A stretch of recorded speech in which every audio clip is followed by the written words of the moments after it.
Vous les avez peut-être vus en vous baladant à la Villette, de curieuses structures ont fait leur apparition le long des pelouses du plus grand parc parisien. Mais alors, qu'est-ce qui se trame au parc de la Villette ? Le parc de la Villette, poumon vert, lieu de fête et de culture et musée d'architecture. Cet été, à l'occasion des Jeux Olympiques et Paralympiques, le parc de la Villette met l'architecture à l'honneur avec Archifolie 2024. Porté par le ministère de la Culture en partenariat avec la Villette et le Comité national olympique, Archifolie intervient dans le cadre du Club France, le lieu de célébration des athlètes de l'équipe de France qui s'installera au parc pendant les Jeux. Réunies pour la première fois sur un même site, les 20 écoles d'architecture du pays, les ENSA, ont été invitées à concevoir et construire un pavillon éphémère au parc de la Villette, chacune en association avec une fédération sportive.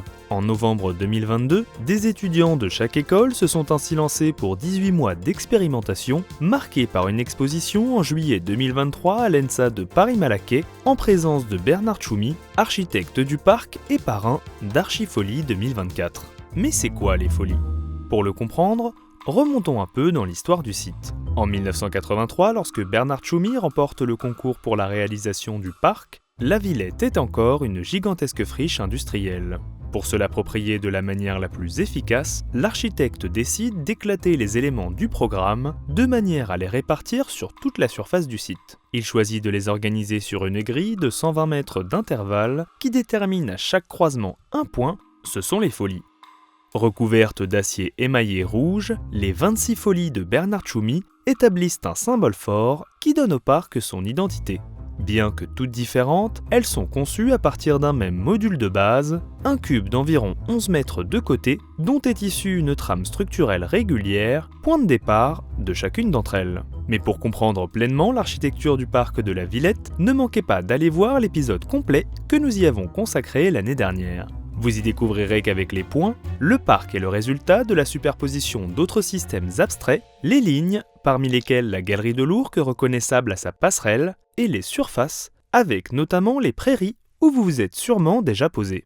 Cet été, en plus de la Grande Halle, ce sera au tour du Club France de s'y installer sur les prairies du Triangle et du Cercle Sud. Les 20 pavillons d'Archifolie 2024 qui accueilleront les fédérations sportives durant les Jeux y sont d'ores et déjà visitables, répartis sur 2 sites le long de l'allée du Zénith et de la galerie de l'Ourcq.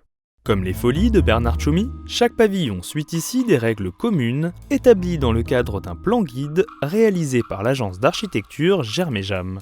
Ils partagent une base similaire, un cube de 11,25 m de côté, dans lequel écoles et fédérations ont pu librement développer leurs projets. Certains pavillons ont ainsi une emprise et une hauteur réduite, tandis que d'autres exploitent le cube au maximum, comme par exemple le pavillon du skateboard et de l'ENSA Montpellier, à l'intérieur duquel les étudiants ont même figuré une rampe de skate. Les pavillons ont ensuite été implantés côte à côte le long d'un deck commun où une signalétique constituée de luminaires tubulaires indique le nom de la fédération et de l'école qui se sont associés pour leur construction. En plus de la multiplicité des formes, les écoles ont également pu traduire l'imaginaire des sports concernés par l'usage d'un large éventail de matériaux.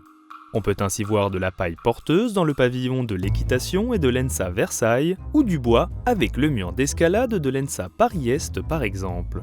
Pour la fédération de surf, l'impression 3D a été alliée au bambou par l'école de la Réunion, tandis qu'une toile tendue s'allie à la structure métallique du pavillon de la lutte, réalisé par l'école d'architecture de Paris-La Villette, sans oublier le béton de réemploi et le liège du pavillon du tir à l'arc et de l'ENSA Bretagne. Leur construction s'est enfin étalée tout au long du mois de mai 2024, sous la coordination des grands ateliers qui ont aidé étudiants et enseignants à préfabriquer, puis à monter en une dizaine de jours par école tous les pavillons.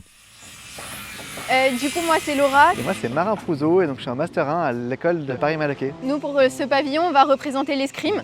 On est venu mettre un cube qu'on a découpé avec l'aide d'un sabre ou d'un fleuret d'escrime. À partir de ça, donc l'idée c'est permettre aux gens de pouvoir s'asseoir et de s'essayer à l'escrime, mais aussi d'avoir comme une exposition avec le matériel, qu'est-ce que c'est. Du coup, je viens de l'école de Marseille, je suis étudiante en Master 2. Alors le principe de conception, qu'on appelle canard en architecture, on fait le pavillon de la voile, donc on veut montrer que c'est de la voile. Et les arceaux là qui sont là, c'est des arceaux de planche à voile. Grâce aux arceaux qu'on a réutilisés, on va mettre aussi une voile de bateau aussi, qu'on a cousus, qu'on a redécoupés pour essayer de faire rentrer dans la forme des arceaux. Moi je suis Artemis Sani, je suis à Belleville en L3. Et moi c'est Rami Benafri. Nous on a travaillé avec la Fédération d'athlétisme. On est en train de construire le pavillon, comme vous voyez, on vient de soulever la résille. L'idée c'est de partir en fait de l'athlétisme, de décomposer ces différentes pratiques. Ça va être représenté avec 3 cercles, un grand rideau qui va passer juste à côté des poteaux. Après il y aura un dish, un plateau central avec des pans. Du coup, il y aura un premier cercle en haut et un cercle en bas à la base du dish. Je m'appelle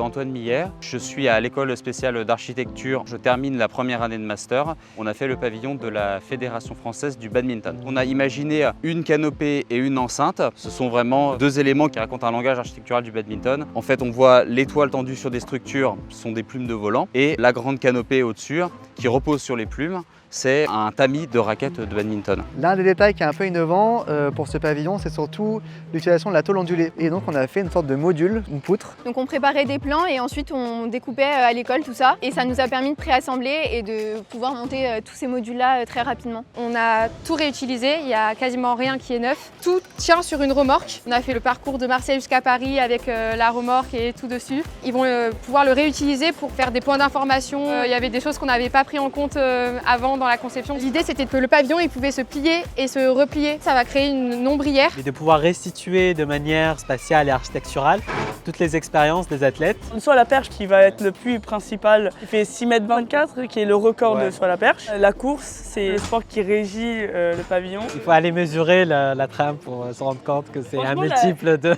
C'est un moisage un petit peu spécial. La partie qui porte la canopée, en fait, ce sont des poutres jumelées. Elles sont encochées de chaque côté et ça vient comme ça en sandwich sur le poteau. Assemblage au sol, la grue soulève, on monte les poteaux, puis ensuite on repose sur les poteaux. J'avais jamais eu l'occasion d'aller de la conception à la réalisation. J'avais un petit peu d'expérience du chantier, mais vraiment ça n'a rien à voir avec ça. Tout simplement.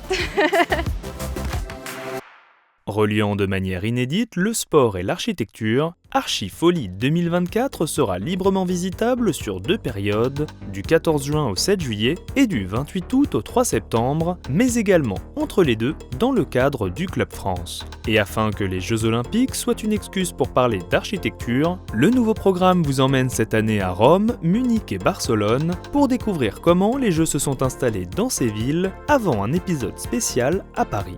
Alors pour ne rien manquer, abonnez-vous à notre chaîne en attendant la sortie très prochaine d'un nouvel épisode. D'ici là, on vous laisse le temps d'aller découvrir les Archifolies au parc de la Villette, c'est gratuit et c'est maintenant.